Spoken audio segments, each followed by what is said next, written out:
So when did you last run your personal antivirus software? Hi, it's John Cottrell here, live on LinkedIn at lunchtime. And what do I mean by personal antivirus software? Well, people and computers are really quite similar. If you think about it, when you're born, you've come out of this nice warm box and you get unwrapped and life begins. And similar for a computer, it arrives on the doorstep, or you go and get it from the shop, you unwrap it, you plug it in, switch it on, and off you go. Now with computers, most of us have learned over the past 25, 30 years that we've had personal computers that they need protection, they need antivirus software to stop all of those gremlins and bits of malware out there that will try and mess up your computer, steal your data, and generally ruin your day.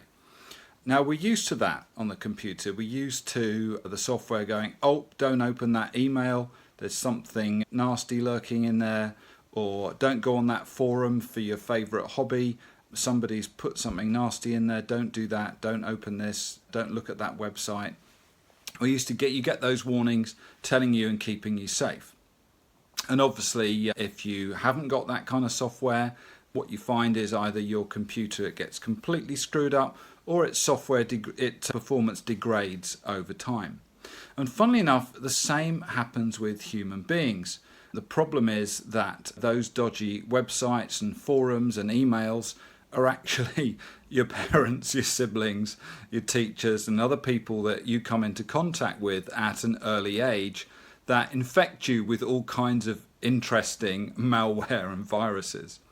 And if you think about it, probably one of the most common one is the doubt virus, making you anxious about things when perhaps you don't need to be.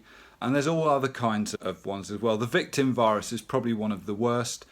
And you know, like some viruses jump from folder to folder so you can't catch them. Well, the victim virus is one where you keep trying to play the victim no matter how much people try to help you. It's a bit like the virus jumping from folder to folder.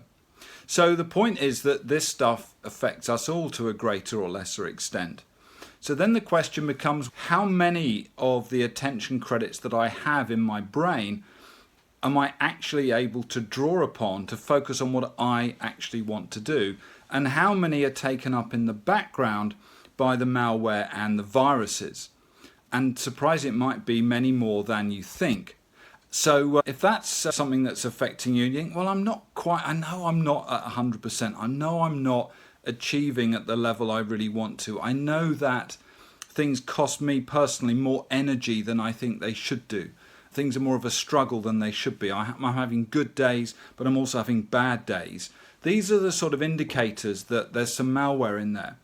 And notice throughout all of this that there's actually nothing wrong with you, just as there's nothing wrong with the computer. The computer's identity hasn't changed because it's got a virus or a bit of malware.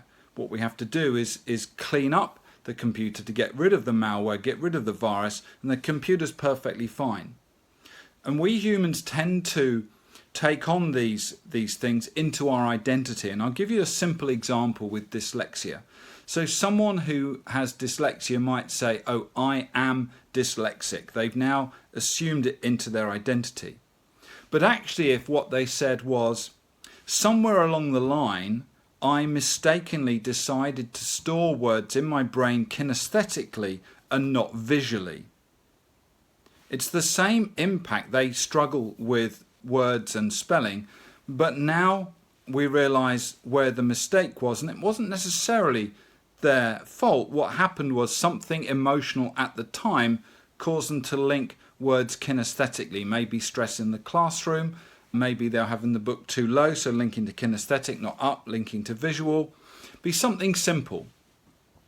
And when we look at things that way, we say, well, if I learn to store it kinesthetically, maybe I can learn to store words visually and therefore create a different outcome. And there I didn't actually assume the problem into my identity. I realized that there was a mistake made that we needed to sort it out.